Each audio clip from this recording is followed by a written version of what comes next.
Good morning, my Real News Media TV family. Thank you so much for tuning in this morning, and I'm wishing for everyone a wonderful and a productive day.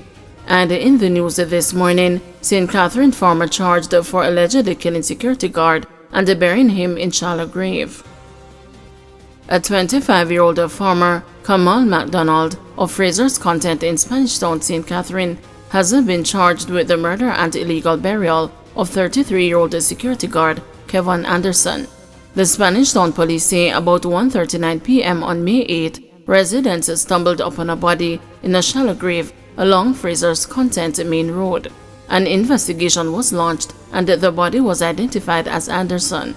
After following several investigative leads, McDonald was implicated and was later taken into custody. He was subsequently charged with murder, conspiracy to murder, and unlawful burial of a dead body on Thursday. McDonald is scheduled to appear in the St. Catherine Parish Court on July 22. Man shot dead outside bar in Galena, St. Mary. The St. Mary police are probing the shooting death of a 23-year-old man in Galena in the parish on Wednesday night. The deceased is Zeraldo Deer, who is from Kingston and the St. Thomas addresses. Reports are that about 10:15 p.m. on Wednesday, Deer was sitting outside a bar on the Galena Main Road when men approached him and opened a gunfire, hitting him several times. Deer reportedly ran but collapsed in a nearby yard. He was assisted to the hospital where he was pronounced dead. No motive has yet been established for the killing. L.A. Lewis freed over Portmore toll booth incident.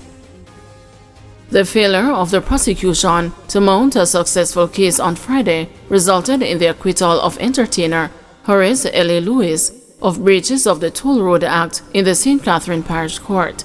It was highlighted in court that there were discrepancies in the matter and that the complainants were absent. Parish Judge Janelle Nelson Gale indicated that the Crown would not be successful to prove the matter in which Lewis was charged and discharged the case. Lewis, who represented himself, thanked the judge after he was freed.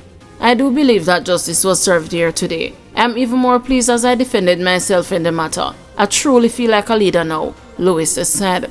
Allegations were that on April 30 last year, Lewis drove through the toll plaza in Portmore, St. Catherine twice without paying and damaged the barrier in the process. He was arrested on a warrant at the Norman Manley International Airport and subsequently charged.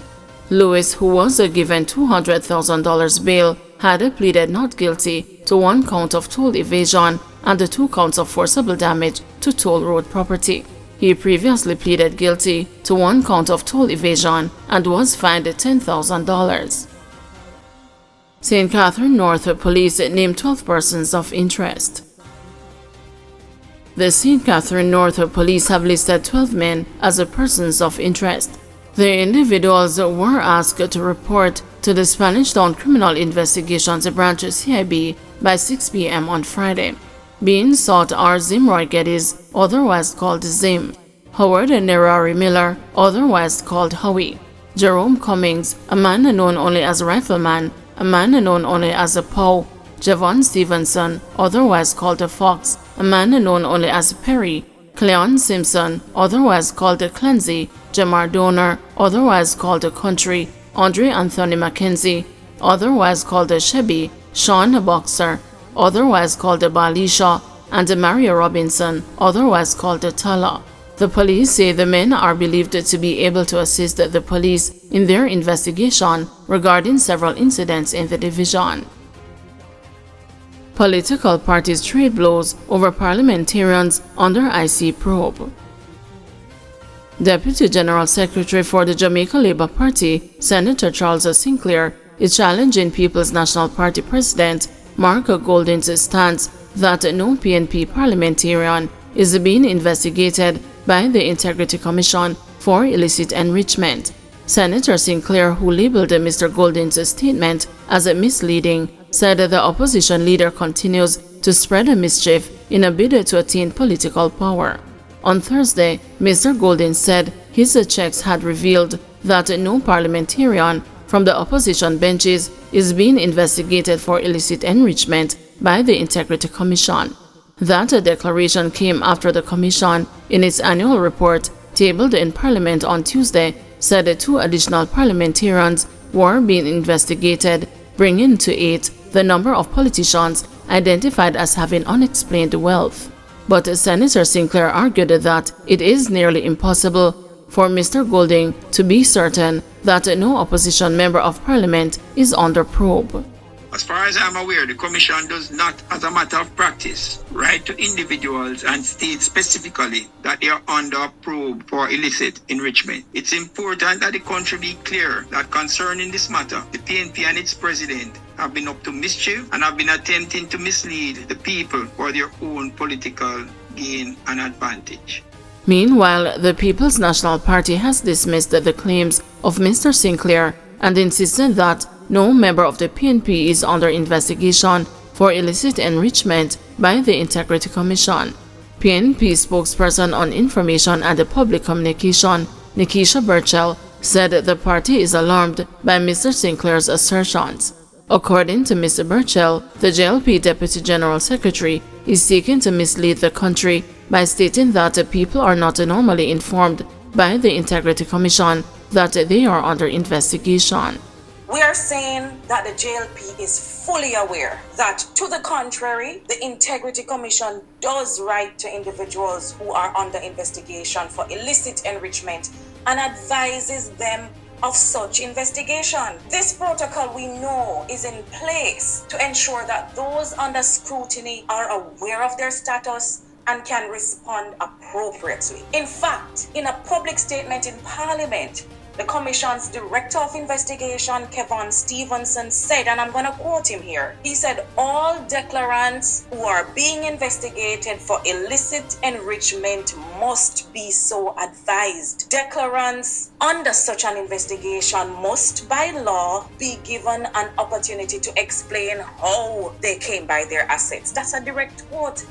I am very concerned by Senator Charles Sinclair's assertion that the PNP cannot speak with certainty on this matter. That is incorrect, and by extension, the JLP should also be able to say if the 8 MPs under investigation sit among them. We're standing by the statement issued by the leader of the opposition yesterday that all 22 PNP parliamentarians, both MPs and senators, have confirmed that they are not aware of being investigated by the Integrity Commission for illicit enrichment.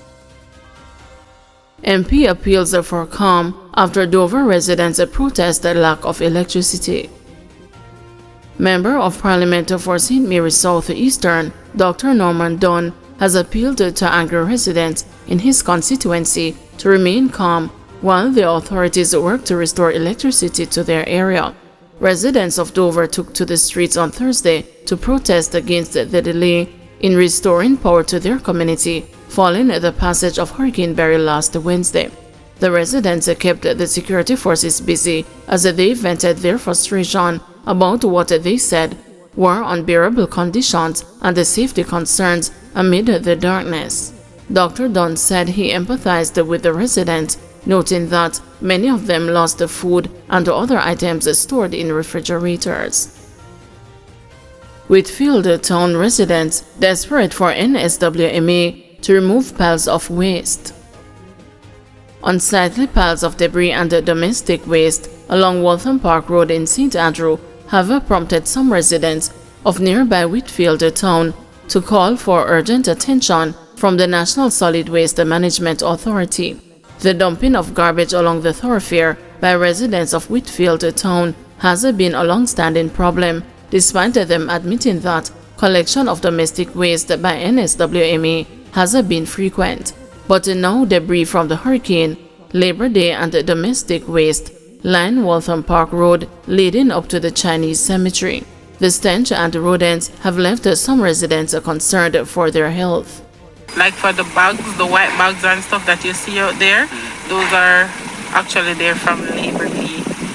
They did some Labor Day project in the lane and they took the garbage here. But as it goes for the trees and stuff, the stump and whatever the branches, you know, the storm just happened lately. So those are things that came from out of the yard.